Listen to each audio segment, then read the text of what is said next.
morning. This is Pastor Danny. Welcome to LifeWay Church Online, where you can experience a new way of life, loving God, loving people, and serving both. It is so good to be with you again.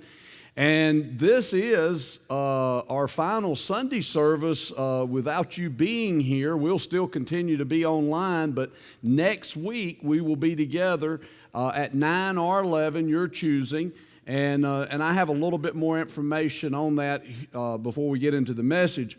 Let me just say this once again, that I've been saying pretty much every service, is we miss you guys, and we are so thankful to God for you, for your faithfulness. It has been just absolutely just like God, how you have come through faithful in your giving, in letting us know you're watching and caring for one another, reaching out for one another. As we've been saying all along, the church is not closed, it's deployed. Even when we come back together in this beautiful, awesome, debt-free building, we'll still be deployed doing what the church does, and that is loving on one another and taking care of one another.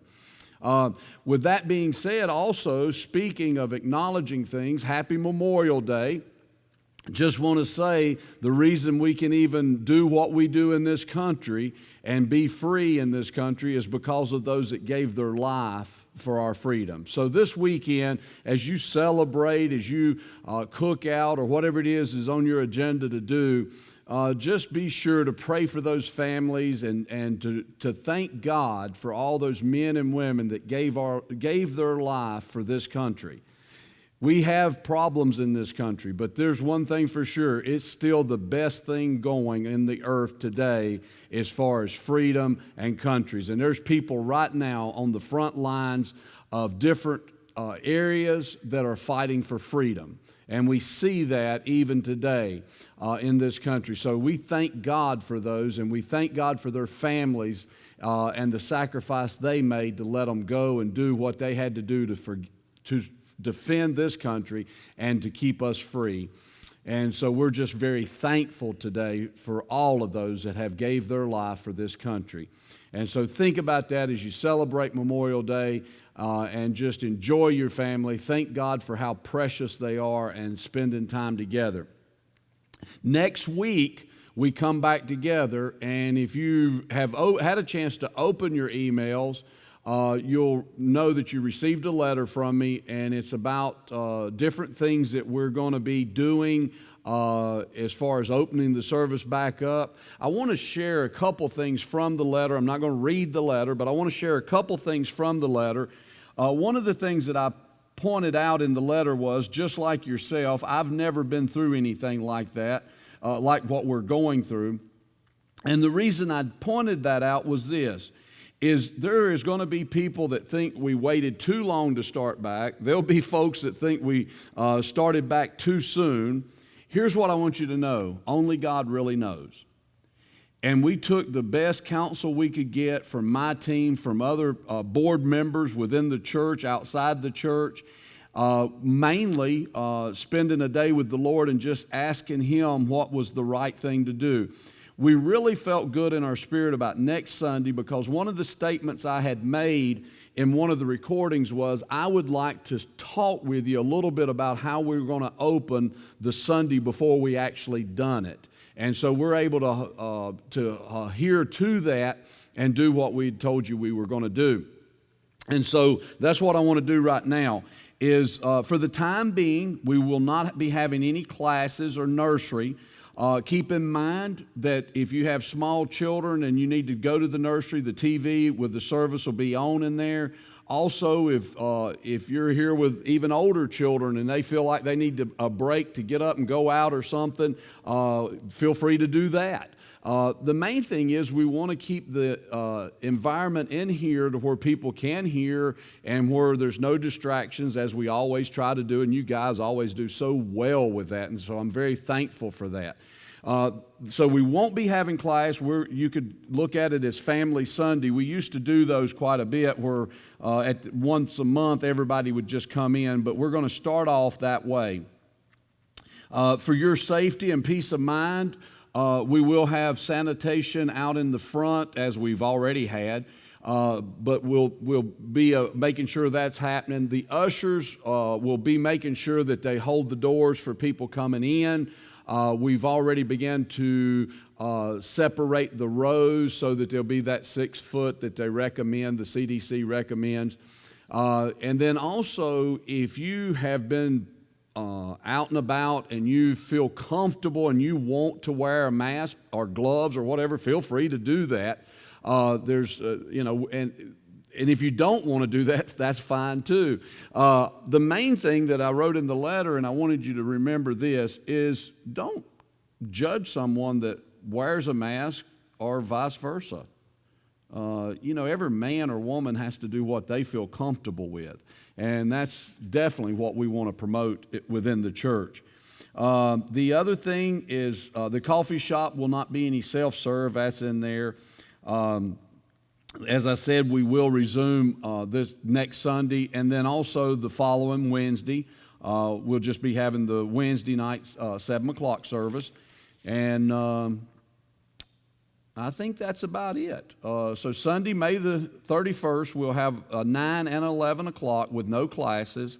And then Wednesday, the following Wednesday, we'll be open back up as well. I think that's June the 3rd. I believe I've got some folks looking right now. We'll verify that, but I'm almost certain it's June the 3rd. June the 3rd. And so we'll be back here on June the 3rd for Wednesday night. I think I've covered everything. Let me look back through here just a moment. Anything I didn't cover is in the letter I sent you, and I'll probably send a reminder. We're actually working on getting some individual hand sanitizers for people coming in, little bottles of that, just, one to sanitize, but the other thing is just as a gift, I don't know, something to celebrate us coming back together. And I've got a call into a friend of mine, and we may be able to it seems like we're going to be able to work that out, but we'll know for sure by Sunday, this next Sunday. So anyway, all that being said, again, we just thank God for you, and let's jump into the Word. We are today in John 10, which is all of John is powerful. John 10 deals with the Good Shepherd. And how many of you know today he's a good shepherd? He's not a bad shepherd. He's a good shepherd. And Jesus is going to show us some illustrations. He's going to talk to us about some illustrations, but he's going to also, here in a little bit in the message, you're going to see very clearly, as you have before, that there is a defining phrase in John 10 that really, to me, settles all theological questions about who Jesus is and whether he's a good shepherd or not. And we know that he is. John 10, verse 1 says, I tell you the truth, anyone who sneaks over the wall of the sheepfold rather than going through the gate must surely be a thief and a robber. Jesus says anyone that tries to get through, he's calling himself, he's given an illustration that he's the gate. He many times refers to himself as the door, the way, the life, different analogies he uses or illustrations about himself. Here he's saying that he's the gate. He's going to show us. He said if you try to get in any other way, you're a thief and a robber. And here's the reality, it doesn't work. It's useless effort.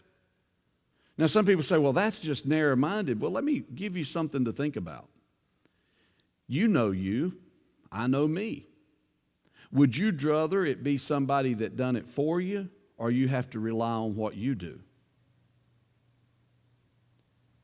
Now, I have to look in the mirror every day. I am very thankful that Jesus did it for me. Why? Because we're humans. We miss it. We fail.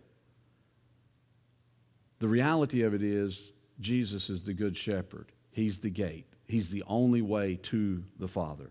Verse 2 says, but the one who enters through the gate is the shepherd of the sheep. The gatekeeper opens the gate for him, and the sheep recognize his voice and come to him. He calls his own sheep by name and leads them out. I want you to notice in verse 3 It says the sheep might recognize his voice. They do. See, we have so many times, even in the church, we have been sold a bill of goods. There's major denominations today that would stand contrary to what I'm teaching today, that you can't hear God.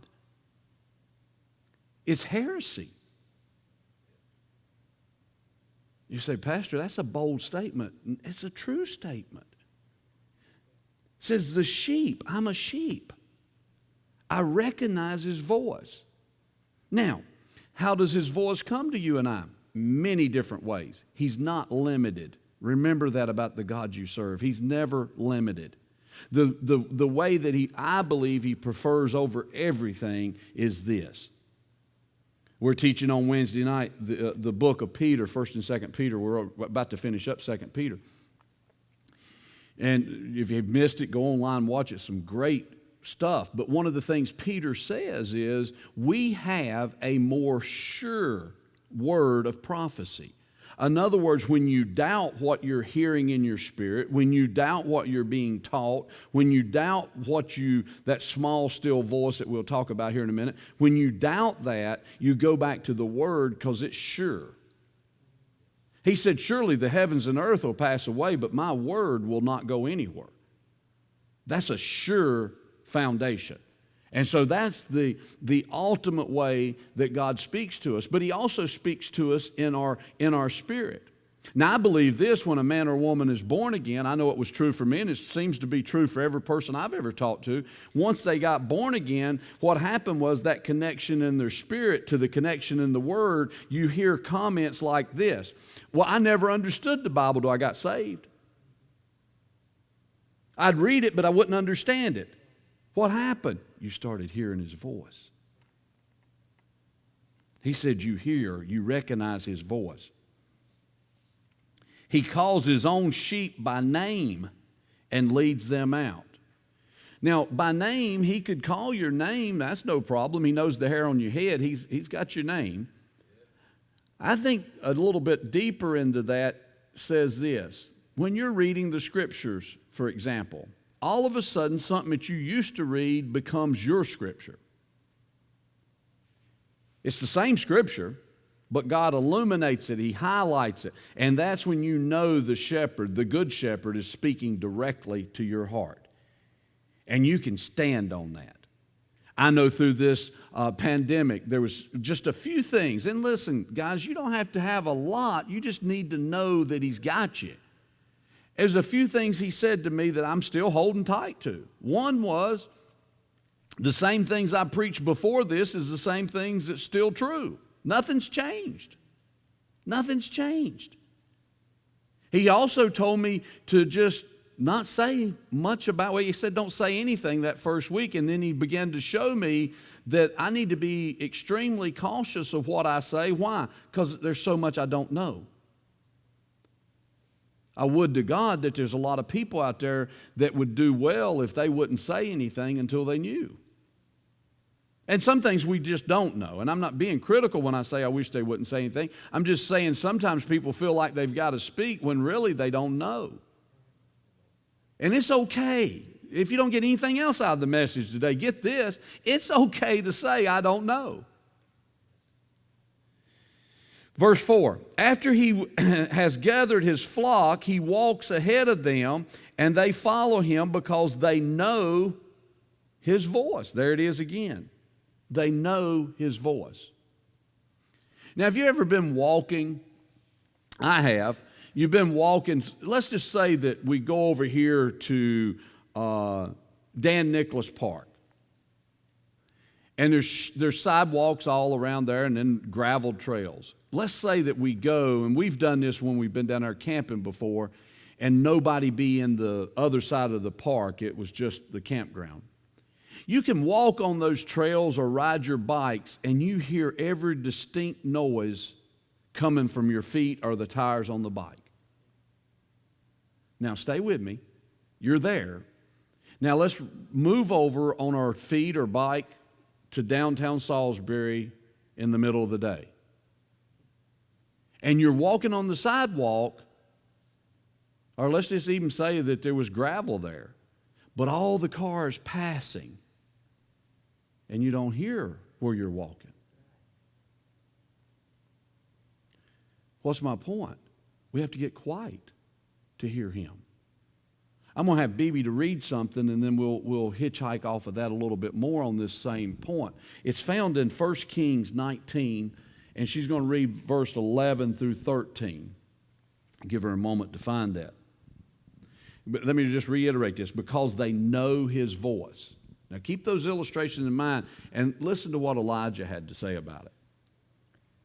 Go out and stand before me on the mountain, the Lord told him. And as Elijah stood there, the Lord passed by, and a mighty windstorm hit the mountain. It was such a terrible blast that the rocks were torn loose, but the Lord was not in the wind. And after the wind there was an earthquake, but the Lord was not in the earthquake. After the earthquake there was a fire, but the Lord was not in the fire. And after the fire there was a sound of a gentle whisper. When Elijah heard it, he wrapped his face in his cloak and went out and stood at the entrance of the cave. And a voice said, "What are you doing here, Elijah?" Wow. Now think about that. There was a fire, there was wind, there was an earthquake. Let's bring that modern.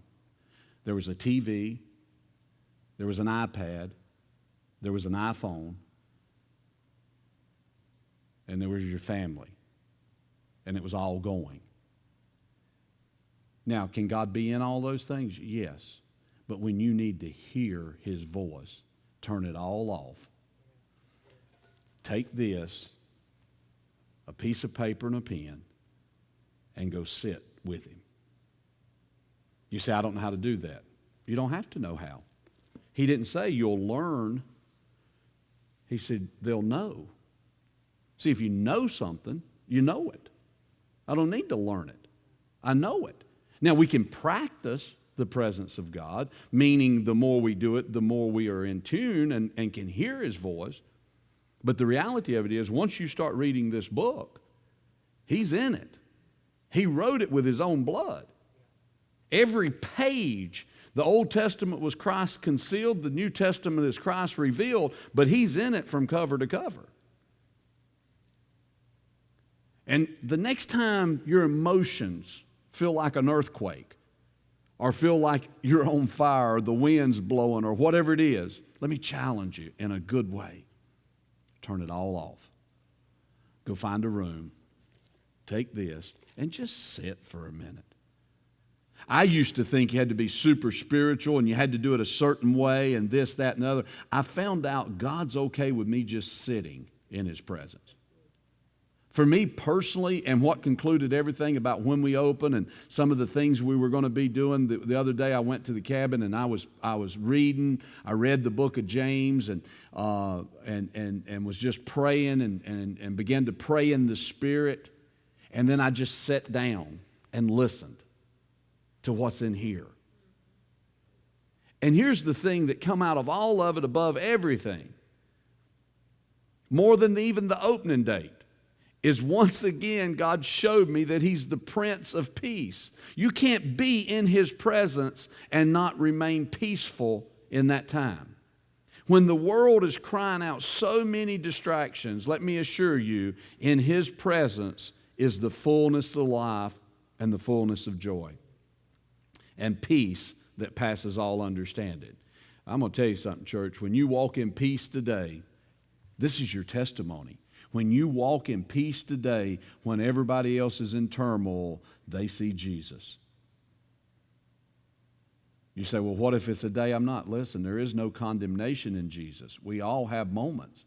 I'm just saying, when you do walk in peace, that just it just speaks so loudly that they can't hear the wind, the earthquake, the fire. They're seeing something. They're seeing the peace of God that passes all understanding. And so let me just encourage you with that today. Isaiah 46:10 says this, "Be still and know that I am God." Be still and know that I am God. I love these scriptures. They just calm me right down. Because as soon as I read, this is the way the word should work for you. As soon as I read and quote Psalm 46:10, be still and know that I am God, immediately the first next thing that came up in my spirit was Psalm 121. I'll look unto the hills from whence cometh my help. My help comes from the Lord, the maker of heaven and earth. See, as soon as I get quiet, I realize where my help comes from. And so will you. He's the good shepherd. He has good things for you. Let's keep going. They won't follow a stranger. They will run from him because they don't know his voice. What is this saying to us today, modern day? It doesn't say, I don't believe Jesus was indicating that you can't hear people and you can't receive counsel. I think the reality of it is this. When you receive any counsel, financially, any other kind of counseling, when you receive things from other than Christian or other than from Jesus especially, it doesn't say that you can't receive it. What to me it says is this: if it doesn't line up with this, it's got to go. I don't have to receive that kind of counsel. Just like if somebody come up to me and said, God's not good, I don't have to receive that. Or when people come up, as we was talking about earlier, and say, well, you can't really hear God. It's like they're babbling at that point. God built this building with just a handful of people and done it debt-free. That's just one of many examples I can give you of where God spoke into my life. And I'm sure it's the same for you. Verse 6, those who heard Jesus use this illustration didn't understand what he meant. We just got a truth here that so many times we miss in this passage. Why did they not understand him? Because they weren't his sheep. You say, wait a minute, it was the Jewish people. Exactly. What happened, and Jesus is going to clarify it, but what happened was they knew, they should have, let me rephrase that, they should have knew he was the Messiah. But as we talked about in earlier chapters, when they were trying to kill him, why did they not know? Because their heart had gotten hard. A hard heart will not produce any fruit. I often think about Stephen, the first Christian martyr. All he said, if you go read his message, it's always amazed me. All he said was, you stiff-necked, hard-hearted people. And they said, that's enough. You're done. If you get anything out of your walk with Christ, remember this. Let him help you to keep your heart pliable. We all miss it in this.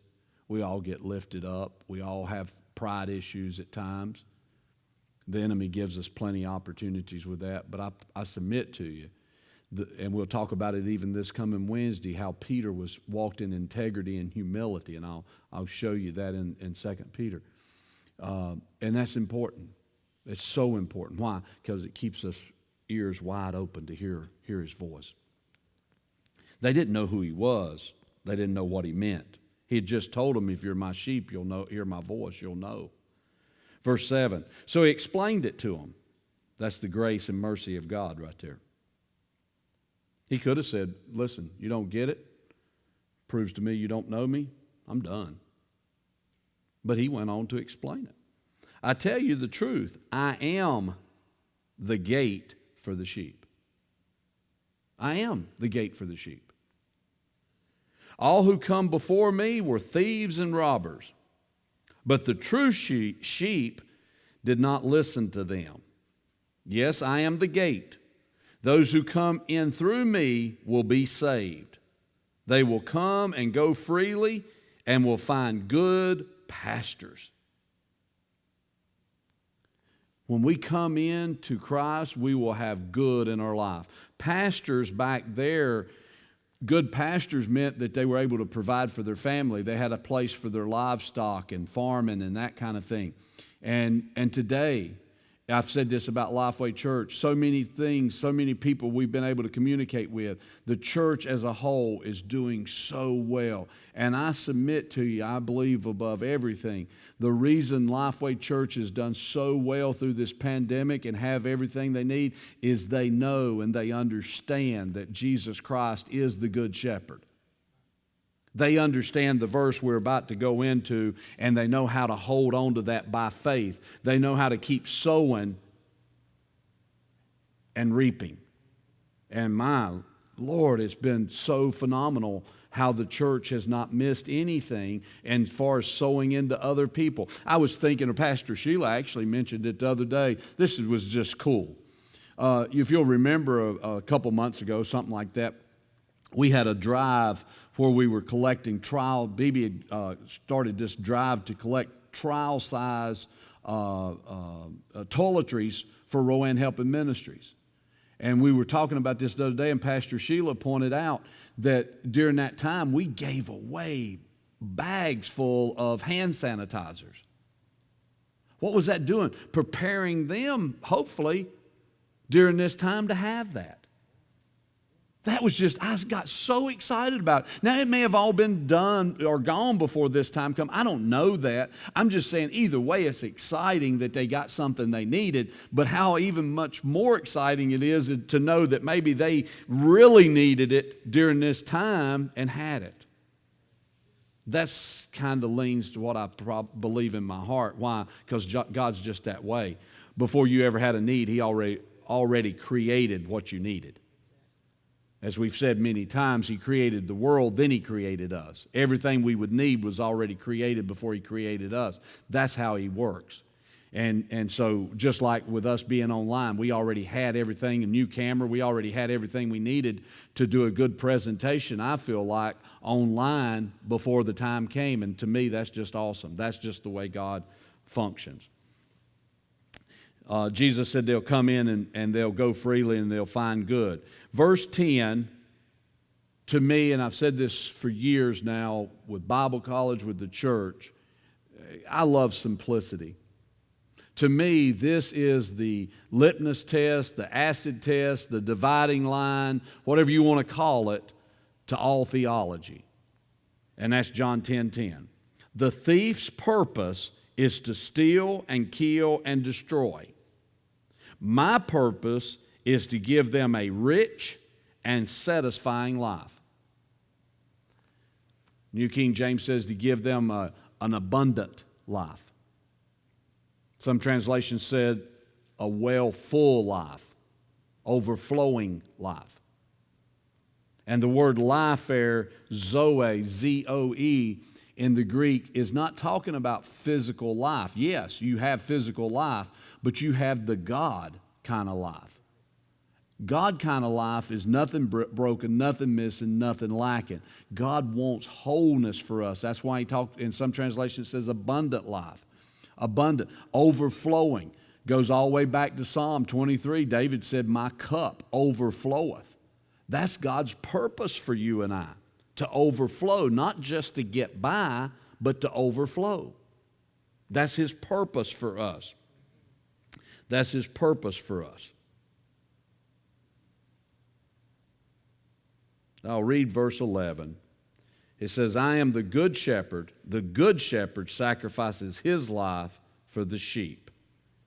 And we know this, and we'll pick it up next Sunday. 2 Corinthians 5:21 says, He, Jesus, became sin that you might become the righteousness of God.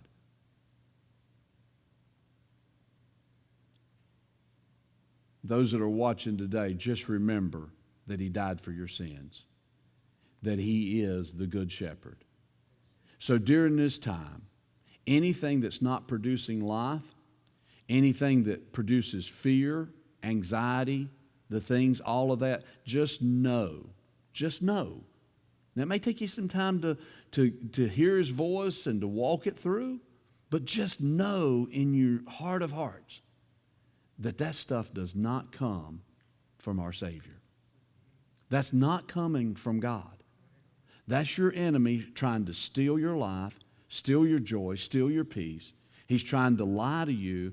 Ultimately, he wants to kill your joy. He wants to kill your testimony. Jesus said, I came that you may have life and have it to the abundance, or have it to the full. That's what God's got in mind. And God knew. He already knew that we would be walking through what we've just been walking through.